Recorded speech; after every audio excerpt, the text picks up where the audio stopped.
It's the holidays, which means it's once again time to rack your brain in search of the right gifts for the right people. If someone on your list is into tech, though, we've got your back.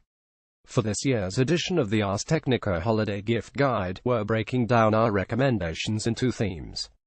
The following crop of devices is centered on travel, from smartphones to headphones to portable batteries. These are the gadgets we'd take with us on our next road trip.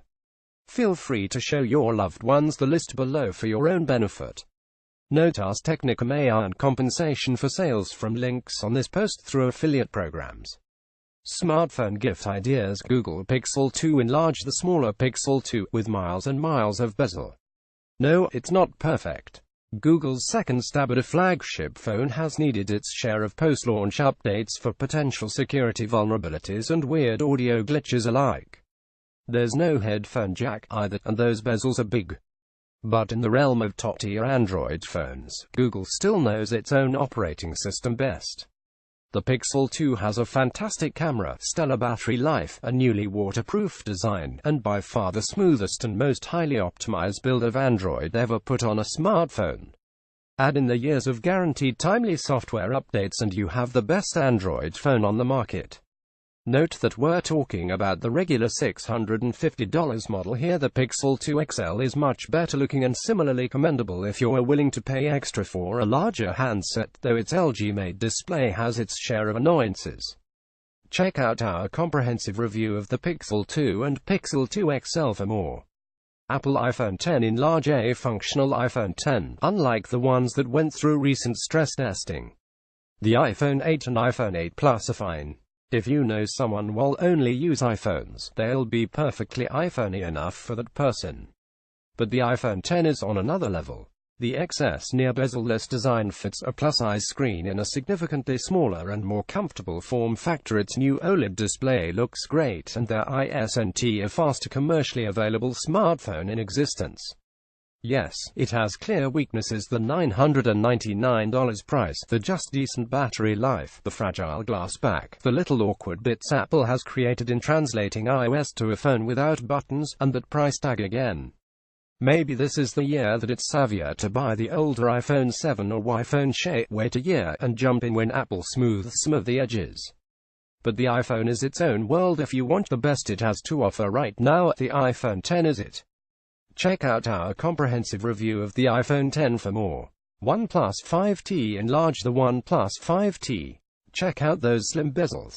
The OnePlus 5T only just launched, but it's already far and away the best smartphone available for $500. The slim bezel design, top-of-the-line Snapdragon 835 chip, and vibrant OLED display, of the good Samsung variety, not the iffy LG kind, are all things you'd find on an $800 phone. OnePlus may not be as timely with software updates as Google, but neither is any other Android manufacturer. What the OS OnePlus does provide is at least free of bloat. And while the 5 terraseconds camera still can touch the best of the best, it's improved enough to not be a major detriment. There's also a headphone jack. The lack of water resistance or microSD expansion hurt, but the OnePlus 5T is fundamentally a good deal. Check out our comprehensive review of the OnePlus 5T for more. Motorola Moto G5S Plus. The state of the budget smartphone market has deteriorated in recent years, but if you have no choice but to cheap out, go with the Moto G5S Plus. It doesn't look sexy, its camera is nothing special, it still uses microSD, and who knows when the Lenovo version of Motorola will ever get around to updating it to Android 8.0. But the 5.5-inch 1080p display is solid, the Android build is fairly clean, the all-metal design feels sturdy, and the battery lasts a long time. The Snapdragon 625 chip and 3GB of RAM are really meant for simple browsing and app usage, but for that they're still smooth enough. The device also works on all 4 major carriers in the US. For $279, that all makes for good value. If you prefer a smaller screen and lighter design, the 4GB RAM6 4GB version of the Moto G5 Plus works just as well for $299. Page 2. You may not know the name, but the One More triple driver may well be the best earphones you can buy for $100. This is a wired pair, so keep your dongle handy, but the triple driver makes up for any potential inconvenience with superior audio quality. The sound here is rich and exciting, with powerful bass, plenty of detail, and clear treble. It's the kind of profile you'd expect from something in the $250 range. The triple driver's aluminum earpieces mean they aren't for running, but they feel more expensive than they are, and they distribute the weight evenly. No in-ear headphone fits everyone perfectly, but we found the triple driver to be plenty comfortable over long stretches. It creates a solid seal that blocks out most outside noise while the music is going. There's a 3-button remote for taking calls and adjusting tracks. The mic could probably be better for phone calls, but if you want a portable pair to help you zone out on the road, the triple driver earphones nail the fundamentals at an affordable price. Bose Quiet Comfort 35. If noise cancellation is the #1 priority with your next pair of headphones, Bose still does it best. The Quiet Comfort 35, like so many other Bose products, could stand to be a little bit cheaper and sounds a bit blander than other top-tier headphones in its price range. It also leaks a bit too much noise when you play music at louder volumes. I would blame you if you went for a rival like Sony's MDR1000X, which costs less and trades some noise-cancelling strength for better defined audio. But it's not like the Quiet Comfort 35's bass-boosted profile is bad, and for blocking out jet engines or chatty people on the bus, Bose's noise-cancelling tech is simply the strongest. It's the same story with the wired Quiet Comfort 25 or in-ear Quiet Comfort 20, if you prefer either of those form factors. It's worth noting the QC35s technically have an upgrade in the Quiet Comfort 35 Series 2, which adds a button to directly call on the Google Assistant. If that's worth another $20 for you, go for it. But the standard model should do. Travel tech gift ideas. Fitbit Alta HR. Large Fitbit's $150 Alta HR. Will you actually commit to a fitness tracker for the handful of you with your hands still raised? Look to Fitbit's Alta Hour. It aims squarely at the every person portion of the fitness tracker market, so true athletes should step up to a dedicated running watch, a heavier duty wearable that has GPS support. But for what it is, it works well. Fitbit's app remains easy to comprehend, and the Alta itself is slim, light, and, in our opinion, not hideous looking. We found its heart rate and sleep tracking to be accurate, while its battery lasted more than a week with regular workouts. There's still room to do this kind of thing better. It takes a little too much effort to see your heart rate while you're working out here, but for $150, the Alta HR is a fine entry point for those who want to casually keep tabs on their habits. Check out our comprehensive review of the Fitbit Alta HR for more. Anker Power Core 10050 with Quick Charge 3.0. Anker Power Core 26800 PDA portable battery is like an insurance plan. Most days you can get by without it, but it's still something you want in your back pocket. There are roughly 12 billion companies selling the things these days, so you have to put some emphasis on trustworthy brands here. Anker is that, and most of its batteries are fairly affordable to boot. Well, there's two options here. The Power Core 10050 with Quick Charge 3.0 is a more pocketable pack that works with the relatively recent Qualcomm fast charging standard baked into newer Android phones. Crucially, it also supports quick charge input, so you won't have to wait around forever when the battery itself needs recharging. The PowerCore 26800 PD, meanwhile, is a heavy-duty pack that supports the similarly fast USB power delivery charging standard and has enough juice to charge some USB-C laptops. Depending on how much you're willing to pay and how long you'll be on the road, either will be quick and reliable. Anker Power Drive 2. Well, turn to Anker again for car charging. The Power Drive 2 is cheap and suitably compact, with 2 ports for charging multiple devices at once. Each port supports up to 2.4 amps, so it should refill fast. Devices that support Qualcomm's Quick Charge 2.0 standard should go even faster. That's not the newest protocol, but the difference in speed isn't enormous, and it's the latest version used by popular phones like Samsung's Galaxy S8. TechMat Mag Repair Vent. Another accessory for the car, a dedicated smartphone mount should save you the frustration of having your phone roll around the dashboard or relying on your significant other to call out directions for you.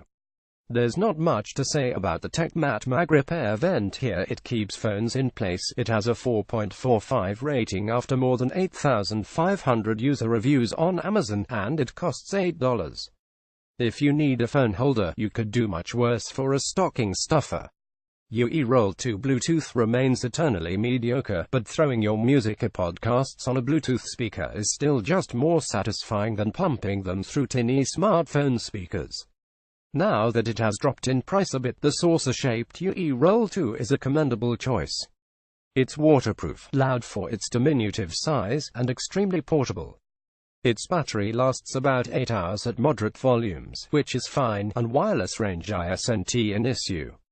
You have a few options here, though, depending on what you prioritize. The JBL Clip 2 is cheaper and even more compact, with surprisingly clear sound and a built-in clip that can easily snap onto a backpack. The JBL Flip 4 is a fuller-sounding mid-range option that goes for around $100. And if money is no object, the $250 Bang Olufsen Beoplay A1 is the nicest speaker we've tested, a result of its elegant if heavy metal design, respectable battery life, and excellent sound, which is lusher than just about any other speaker its size. Tile Sport. Not everyone needs a Bluetooth tracker, but if you're paranoid about losing your luggage and want to take every precaution to keep it in your possession, the Tile Sport is your best bet. It isn't guaranteed to find your stuff if you leave it halfway across the world, such is the nature of Bluetooth, but since Tile has the most popular family of trackers around, its crowdsourced network puts you in the best position to get something back. The Sport itself is both waterproof and, at 1.6 inches tall, compact enough to fit in a wallet. It can keep a connection with your phone from about 150 feet away, which is superb for this kind of device, and its built-in alarm is nice and loud, which should make it easy to locate whatever items you may lose in the house or hotel room. Though we wish it came with a replaceable battery, right now you've got about a year until you need to buy a new one. The Sport and its fancier sibling, the Tile Style, makes the fewest compromises in this field. Page 3. It's heartening to see print books have a bit of a renaissance, but for those devoid of sentimentality, an e-reader is still the more efficient way to bring a library's worth of books on the road. Amazon's Kindle devices remain synonymous with e-readers, and the Kindle Paperwhite continues to have the most sensible mix of features and price for most people. It's small, it's light, there's a serviceable backlight, and its 6-inch display is as sharp 300 pixels per inch and responsive as it should be. While those bezels are huge, they do come with useful page-turning buttons, and having ample space for your thumb isn't the worst thing in the world for this kind of device. The Kindle platform still has its annoyances, e.g., not supporting a few open-source book files, but it's still the default for most publishers of note, and oftentimes its books are less expensive than they are elsewhere. It's not hard to find what you want. The newer Kindle Oasis is just plain nicer, with a bigger screen and metal waterproof body. It's easily the e-reader to buy if money is no object. But $250 is a good chunk of change for a single-purpose device. At $120, the Paperwhite wraps up the essentials for avid readers at a more manageable cost. That said, an update would be nice. Apple iPad enlarged the 5th generation iPad. There just aren't many competent general-purpose tablets out there. That's primarily because Android is still a mess on bigger screens. Something like the Samsung Galaxy Tab S3 is certainly built well, but it's hard to shell out iPad money for a bunch of apps that look like they were made for phones. If you'd want a nicer slate, Apple's iPad 9.7-inch makes the most sense. It's not exciting, and the glass panel lacks little touches like anti-reflective coating, but the display itself is sharp, the A9 chip itself is more than fast enough, and the metal design is predictably nice feeling. iOS makes sense on the big screen, and most importantly, the whole thing starts at $329.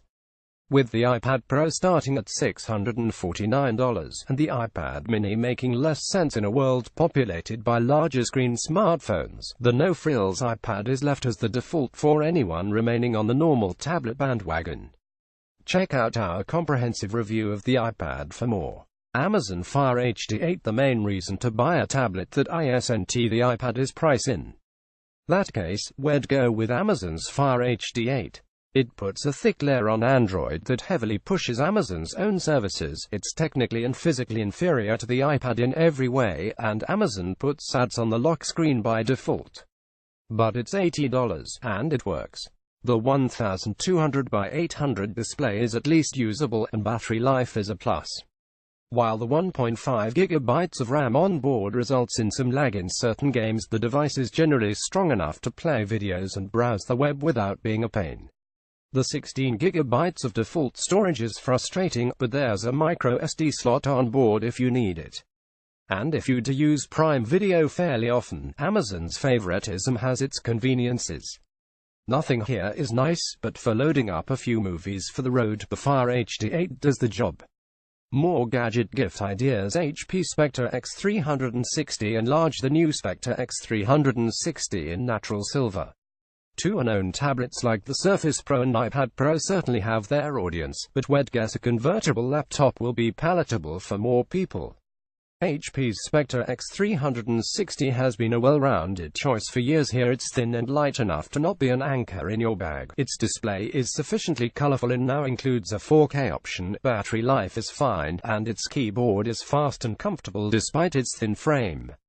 Its metal-tinged frame is sturdily put together, the bezels around the display are fairly thin, and there are both multiple Thunderbolt 3 ports and a USB-A port on board. The notebook can now be configured with Intel's new 8th and Kaby Lake chips and has a PCIe SSD, so performance shouldn't be an issue, either. While the trackpad isn't the absolute smoothest we've used, it's not a major detraction, and it's at least very wide. Starting at $1,150, the whole thing isn't obscenely expensive. Just don't expect it to work great as a full-on tablet. Windows is still just a bit awkward there, though the Spectre X360 itself can flip around without much fuss. Another option we like is Lenovo's ThinkPad X1 Yoga. Its keyboard is a dream. It has more ports and connectivity options than most ultrabooks of its size, including a mini Ethernet port, albeit one that requires a dongle, and we find the classic ThinkPad design to still clean up well, trackpoint nub and all. The only downside is that the better configurations can be really expensive. But if you manage to find one for a reasonable price, it's the better option for typing away all day. Nintendo Switch Enlarge. Ask Kyle Orlin tries out the Nintendo Switch in its portable mode. If you've been conscious for the past year, you don't need me to tell you why the Nintendo Switch would be a good gift. The Legend of Zelda Breath of the Wild arguably made Nintendo's latest console a must-have by itself, so adding another instant classic in Super Mario Odyssey is just silly. There's also Mario Kart 8, everyone's favorite party game, and the charming turn-based strategy game Mario Rabbids Kingdom Battle on top of that.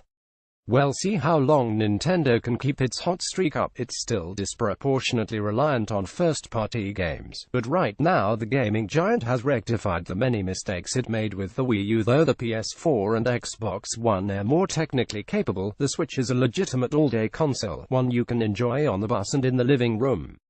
It will only get better over time. Just be prepared to buy a case, and maybe a battery pack. Check out our comprehensive review of the Nintendo Switch for more. Sony Cybershot DSC-RX100 III. Though it's not the newest model in Sony's point-and-shoot camera series, the DSC-RX100 III is still a great buy for novice or moderately experienced photographers looking to up their image quality. There's no touchscreen or 4K support, but the 20.9 megapixel sensor rivals some cheaper DSLRs when it comes to still image quality. The whole device is wonderfully compact for something so powerful, with a nifty pop-up viewfinder and flexible display built in. Sony's software finds a good balance between extra settings and set-it-and-forget-y simplicity. This is my personal camera, and oftentimes I'm able to leave the device on Sony's automatic shooting mode and comfortably fire away. The RX100 III goes for around $700 these days. That's still not cheap, but for this mix of small size and strong image quality, it's justifiable. Roku streaming stick. We hope you don't spend too much time watching TV while you're out of the house, but if you want to take your video apps to that dingy hotel TV set, give the Roku streaming stick a try. It doesn't do HDR or 4K, but it's $50 and comes with a fast processor, 802.11 AC MIMO support, and a nicely compact form factor. Its remote doesn't have a headphone jack for private listening like other Roku streamers, but you can simulate that effect through Roku's phone app, and the remote itself is still straightforward to use. Roku's grid-based interface, meanwhile, remains pleasantly simple and customizable. Unlike competing devices from Google, Amazon, and Apple, Roku streamers have no incentive to push certain apps and content to the forefront. You just pick the apps you want, put in the order you want, and go from there. It could use a visual makeover, yes, but well, take basic-looking simplicity over something flashy and convoluted.